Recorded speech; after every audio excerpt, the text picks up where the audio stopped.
Antes da pregação, queria chamar já o pastor Gelson aqui. A gente vai ler um texto que está em 2 Timóteo, capítulo 2, verso 13.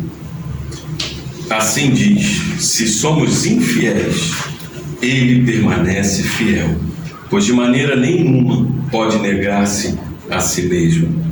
Glória a Deus. Vamos orar pelo pastor. Estenda suas mãos para cá. Senhor, aí está o teu filho. Mais uma vez, pastor Gerson está aqui para abençoar a tua igreja. Se preparou, estudou, está aqui para adorar ao Senhor com a tua santa palavra. É o momento que nós precisamos mais nesse culto. É a tua santa palavra que o Senhor deixou para nós. Senhor, Espírito Santo de Deus, esteja sobre ele nesse momento, que ele diminua, que o Senhor cresça, que o Senhor use ele como instrumento da sua voz, da sua mente maravilhosa, do teu coração, do teu amor, e que possamos sair aqui cheios da tua palavra, que possamos repercutir isso em nossos corações e mentes, não só aqui, mas durante toda a semana, para a honra e glória do teu santo nome. Abençoa teu servo em nome de Jesus e seja com ele, do princípio ao fim, para a honra e glória do teu santo nome. É o que oramos em nome de Jesus. Amém. Amém, Jesus. Seja abençoado. Mais uma vez é um prazer estar pregando a palavra do Senhor, é um privilégio. Que Deus possa falar no nosso coração nesta manhã. O livro do profeta Oséias, capítulo 2, do versículo 1 ao 13, da glória do Senhor. Amém? Amém. Diz assim: todos acharam?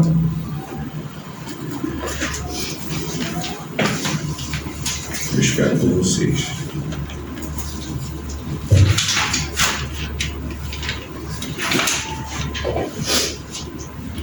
Amém.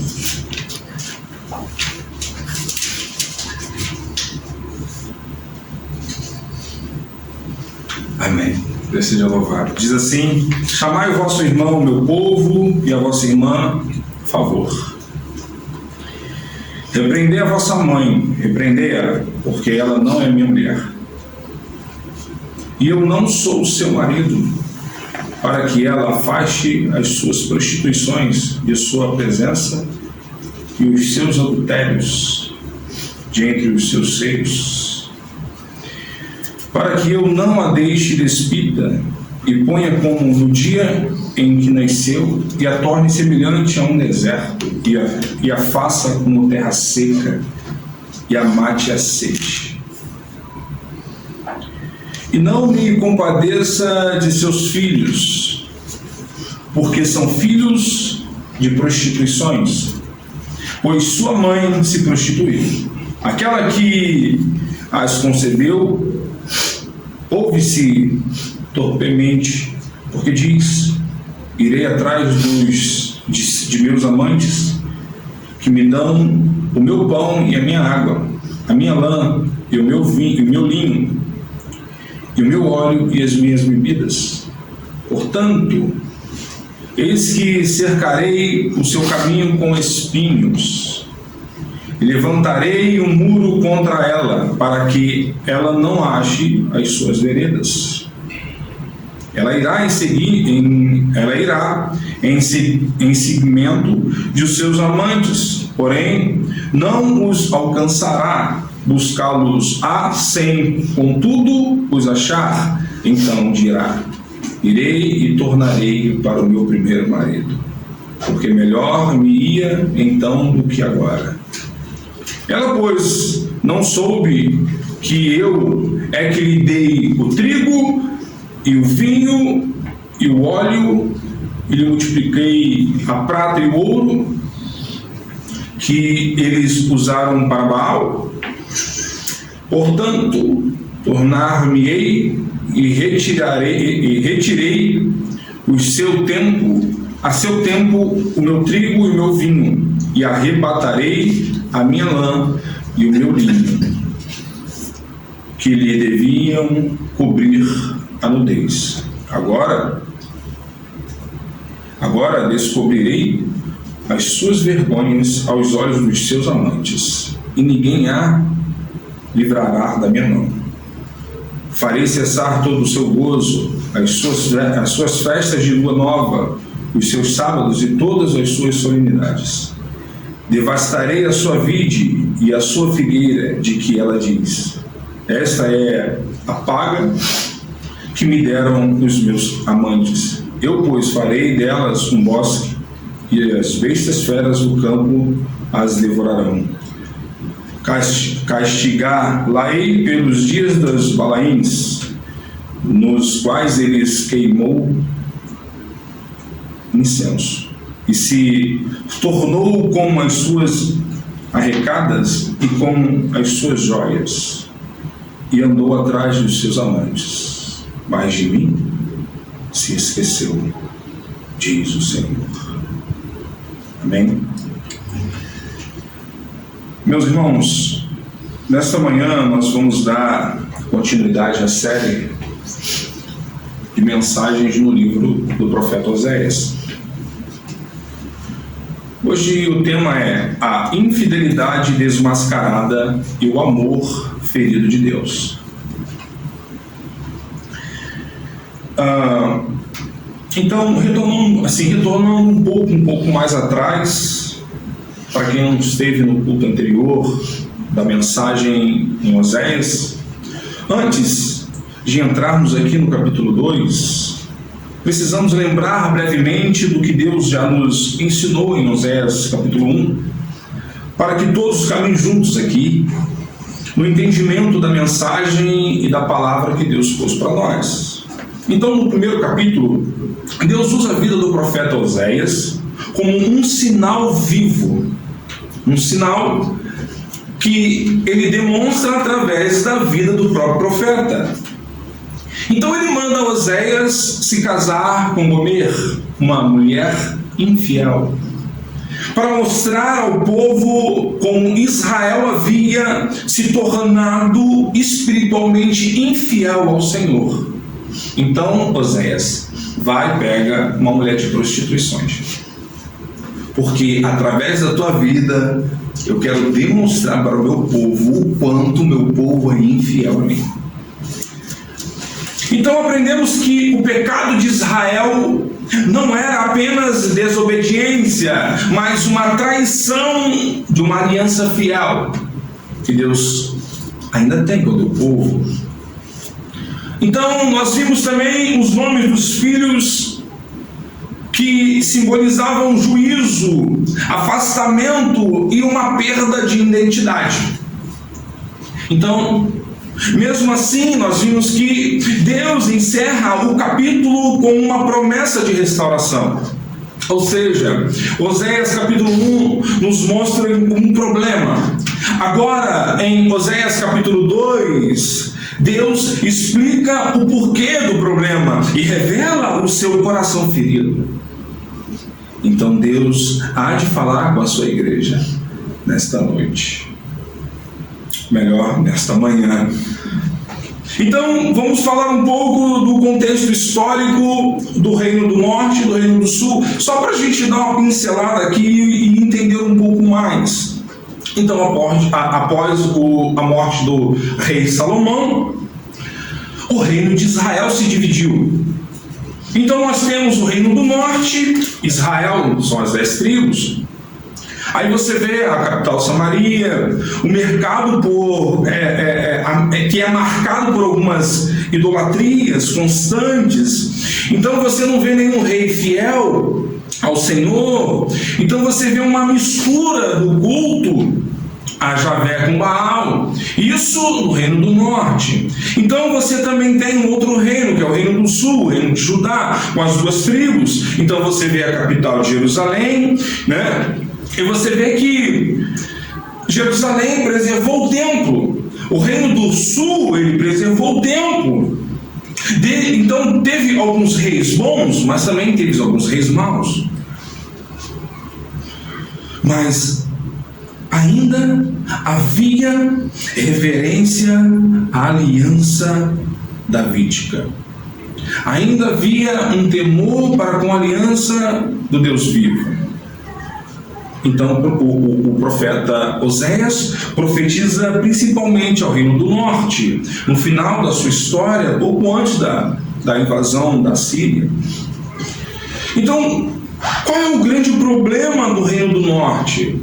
Simples, foi a prosperidade sem gratidão, religião sem arrependimento, culto sem exclusividade. Não é muito diferente dos dias de hoje. É tão real quanto hoje, no nosso século. Então, eles acreditavam que as colheitas vinham de Baal. A prosperidade vinha da política.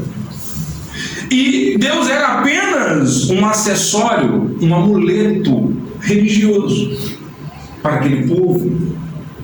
Então é nesse cenário que Deus levanta Oséias, e é onde ele fala no capítulo 2 que todos nós precisamos ler. Então você vê uma estrutura aqui, uma estrutura geral de Oséias capítulo 2, do versículo 1 ao 13, que você vê o chamado à confrontação do povo.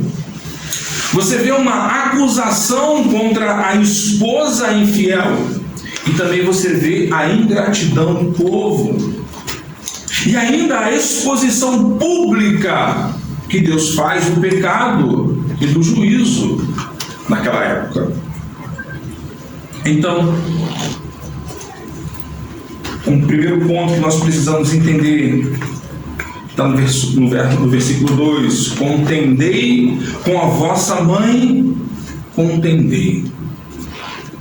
O pecado aqui precisa ser confrontado dentro da própria casa. Olha que interessante. Mas eu fico imaginando uma situação. Pega um profeta e Deus fala: vá e pega uma mulher de prostituições. Um homem disposto a casar com uma mulher direita. Um homem disposto a casar com uma mulher que tenha temor a Deus. Mas Deus chama um profeta e o profeta obedece. Ele não questiona. Ele vai e pega uma mulher de prostituições. Eu fico imaginando esse homem andando pela cidade de mão dada com essa mulher. Eu fico imaginando esse homem tentando explicar para a própria mulher que Deus assim mandou. Uma mulher que não esqueceu de onde veio.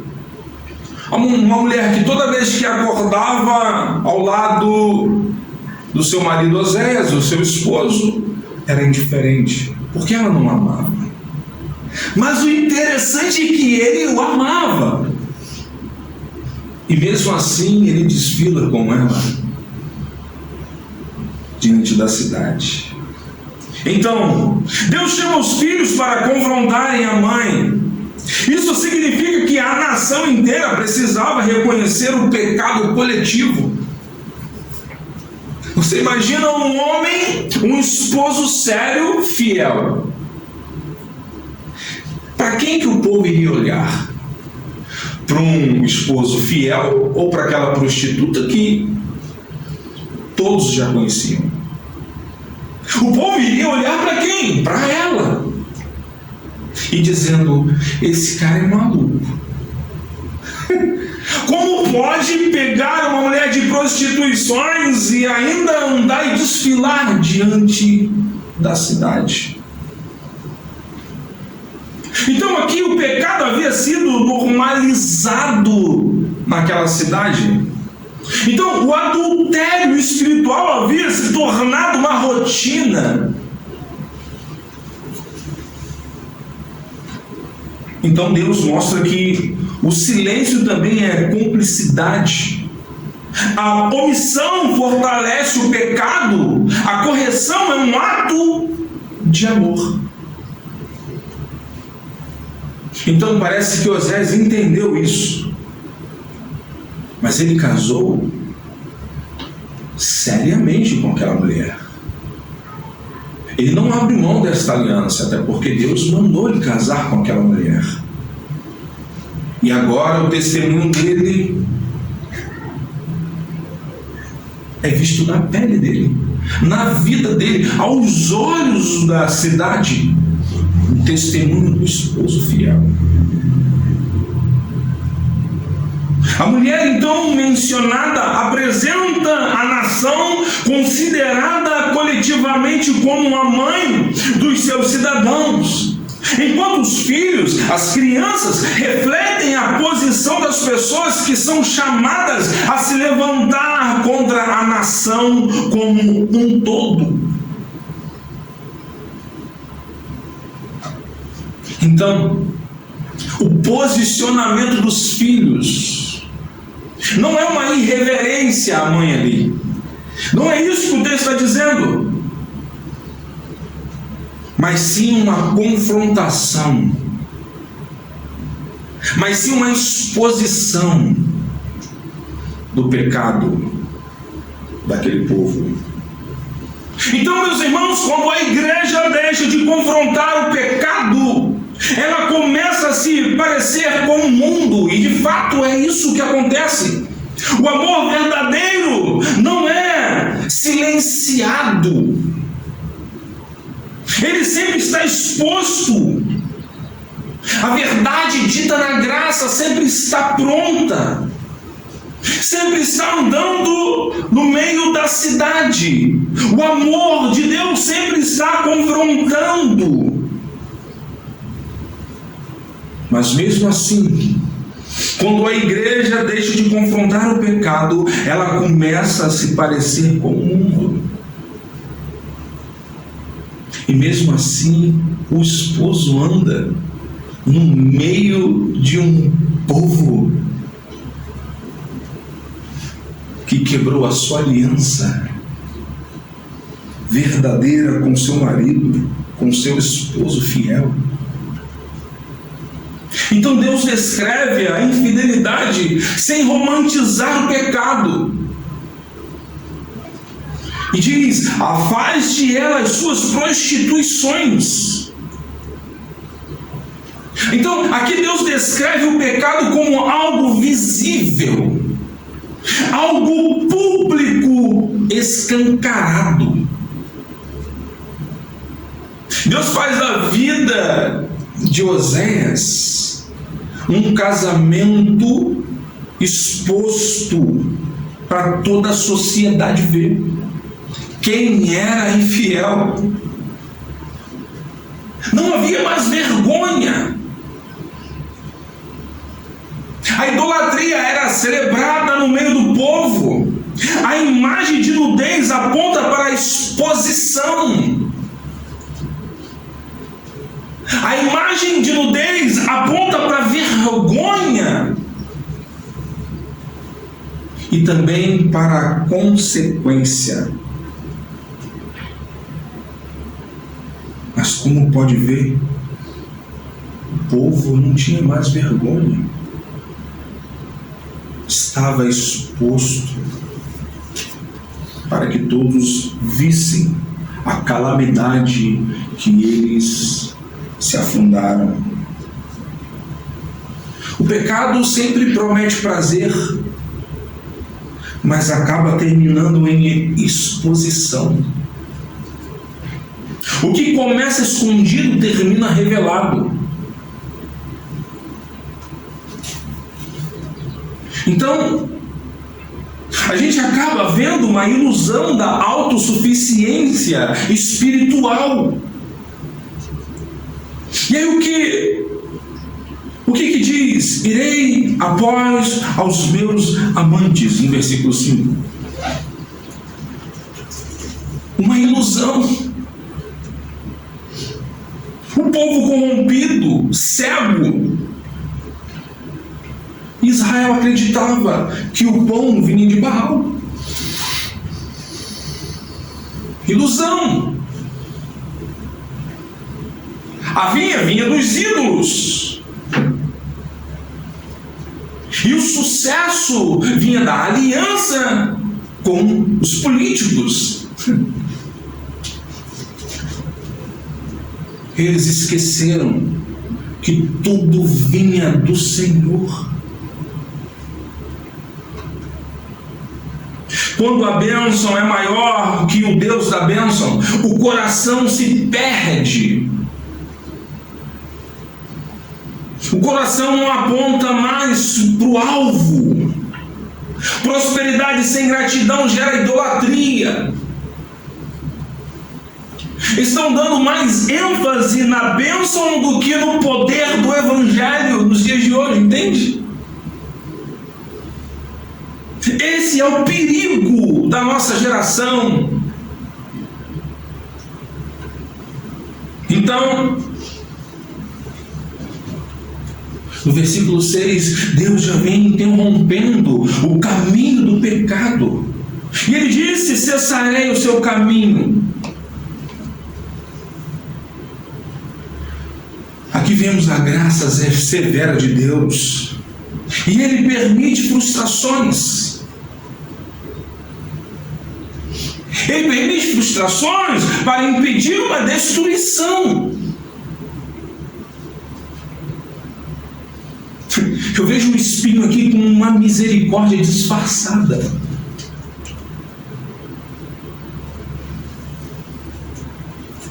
Nem toda porta, meus irmãos, que é fechada é ataque do inimigo, entende? Muitas das vezes é Deus nos protegendo de nós mesmos, como somos perigosos. Talvez você esteja passando por algo bem parecido. E aí talvez você pense que é o diabo, mas quando vai ver, é o próprio Deus fazendo com que você volte para Ele o quanto antes.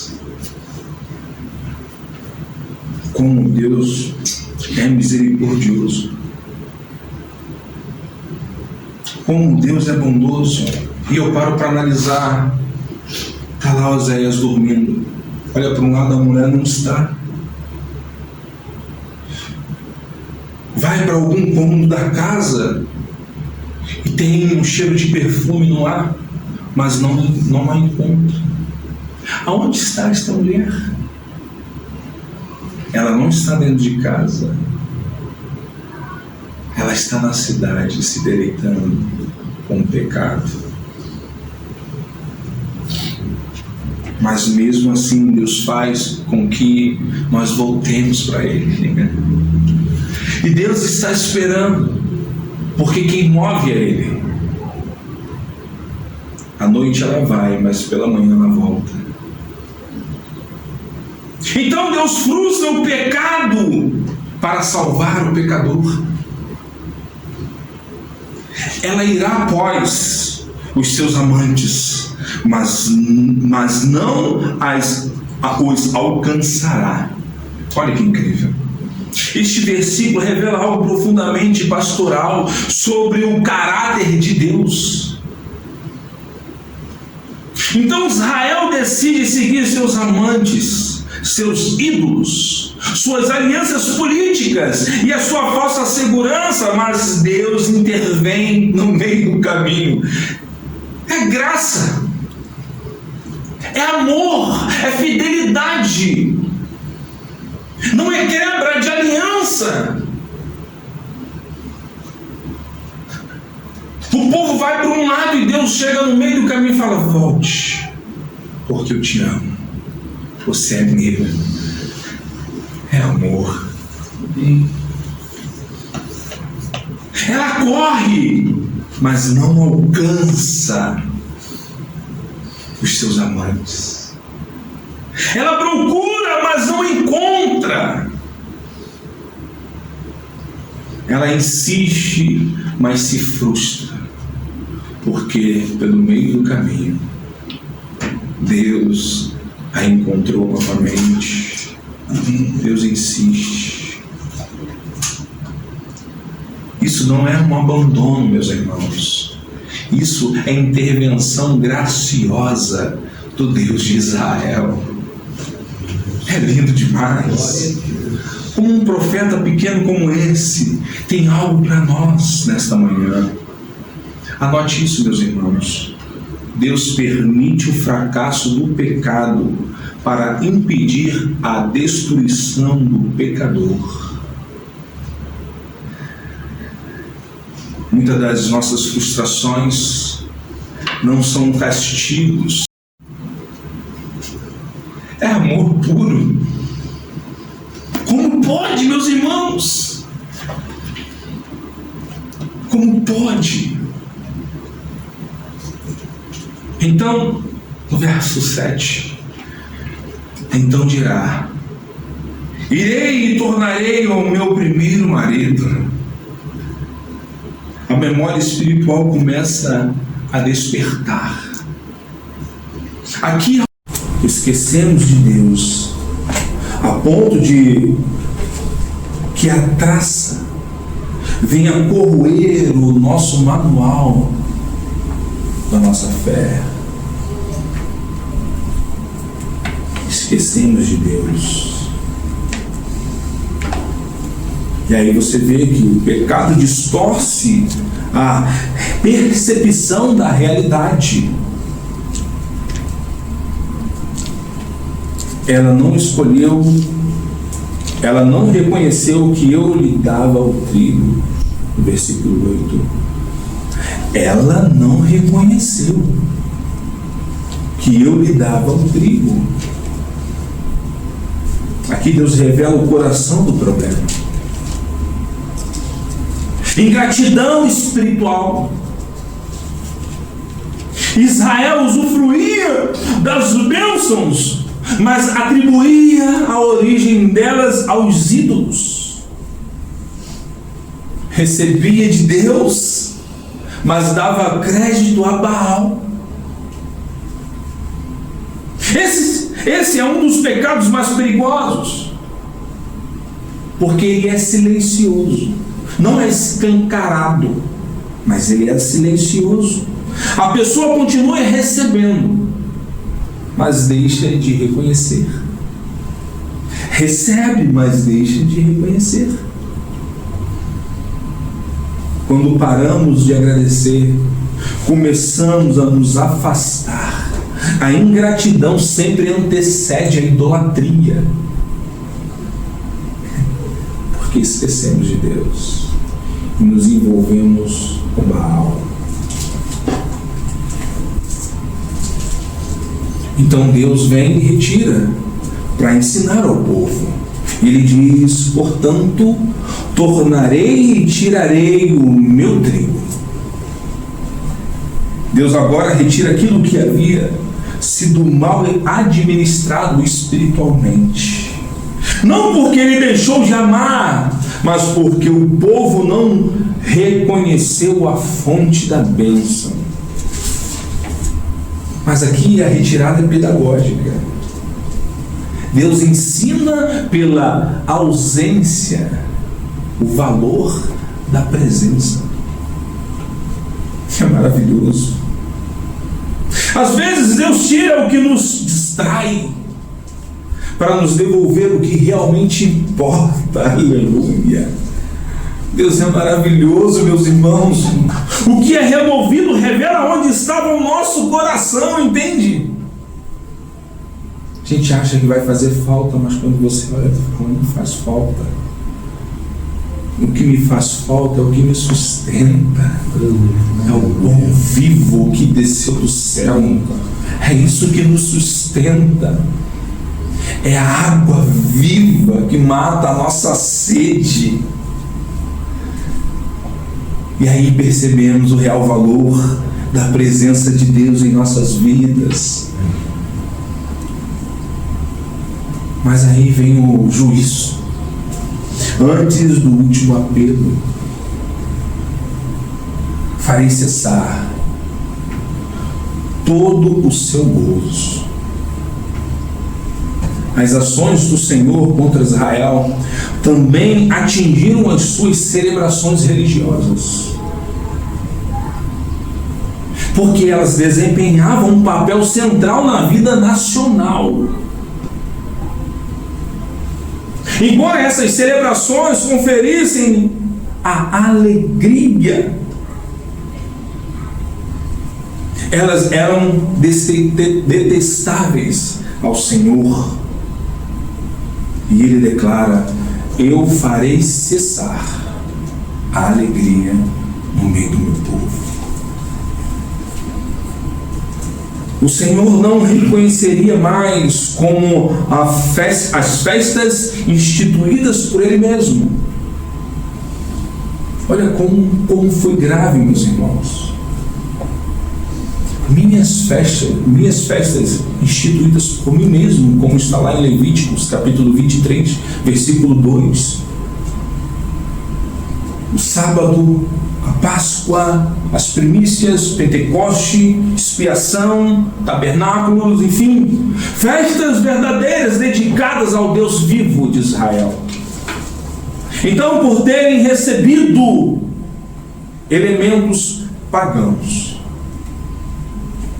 todas as festas se tornaram inaceitáveis ao Senhor. E por isso, elas seriam abolidas naquele momento.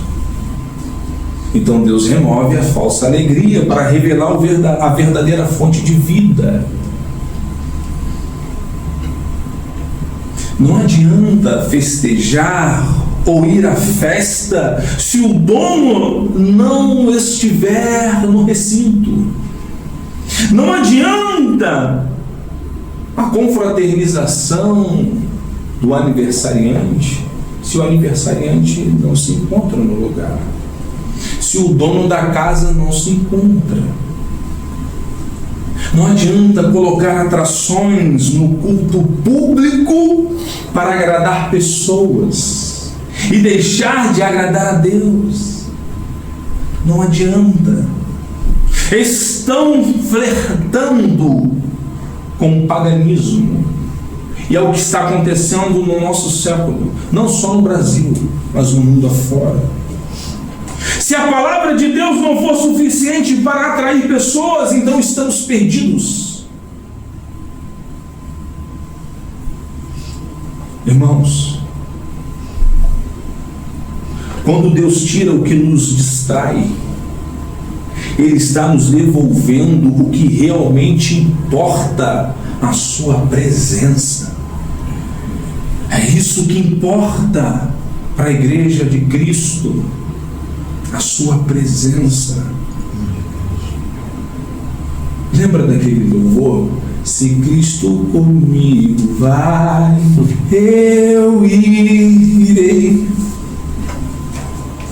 É a presença de Deus. Se Ele não for, não adianta irmos, porque é a presença que faz acontecer. Glória a Deus. Aleluia. A religiosidade sem Deus é vazia. Farei cessar todo o seu gozo, toda a sua alegria. Que isso não venha acontecer conosco.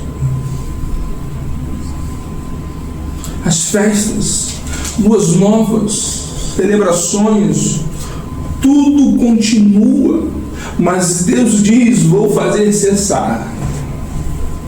Por quê?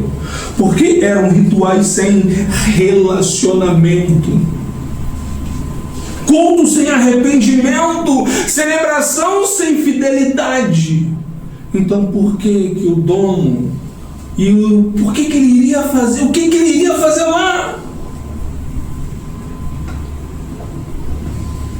Meus irmãos, Deus não se agrada do culto bonito com um coração distante.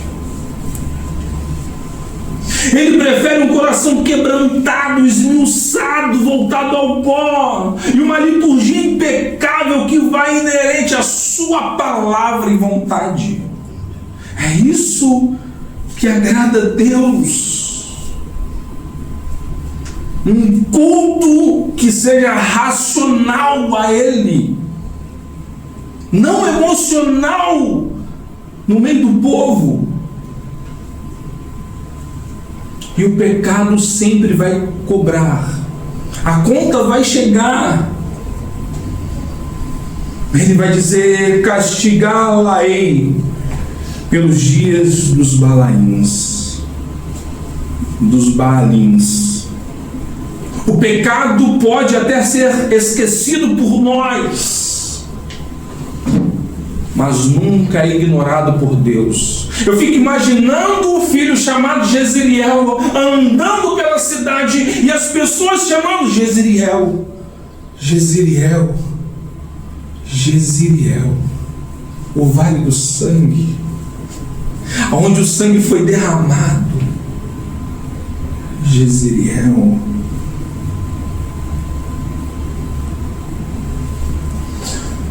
O pecado pode até ser esquecido por nós, mas nunca é ignorado por Deus.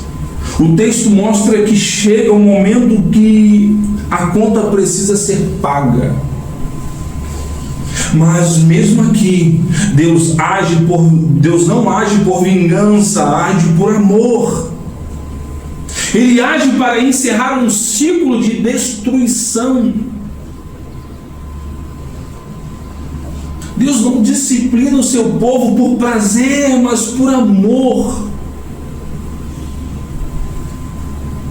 A disciplina é um recurso de um Deus santo, santo, santo, que não desistiu de nós. Essa é a disciplina de um Deus verdadeiro.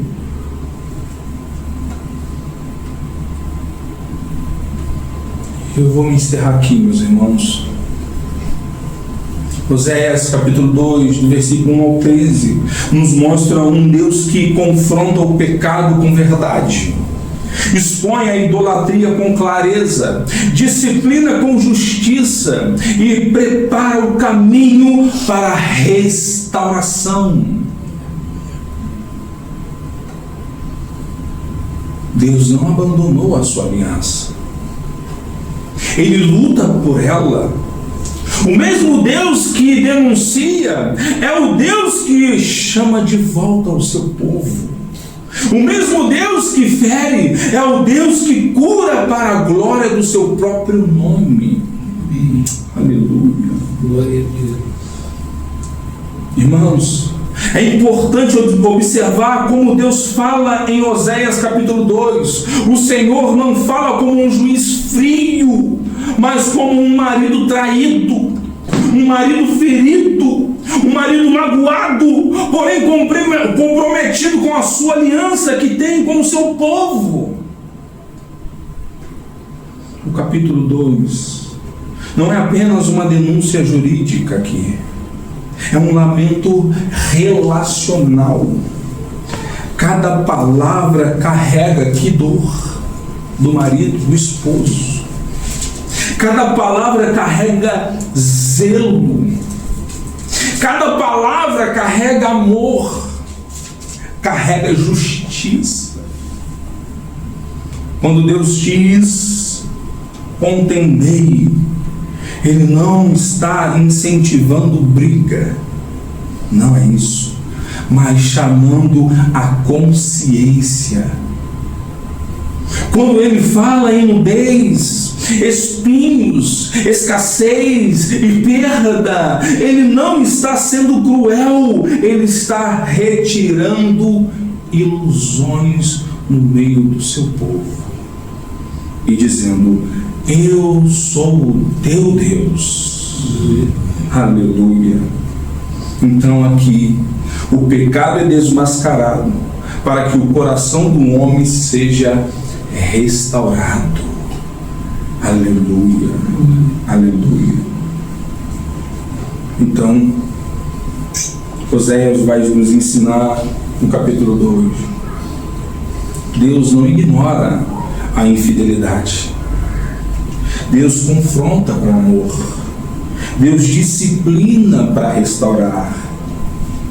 Ele não é um marido indiferente, mas um Deus que ama profundamente o seu povo. Aleluia.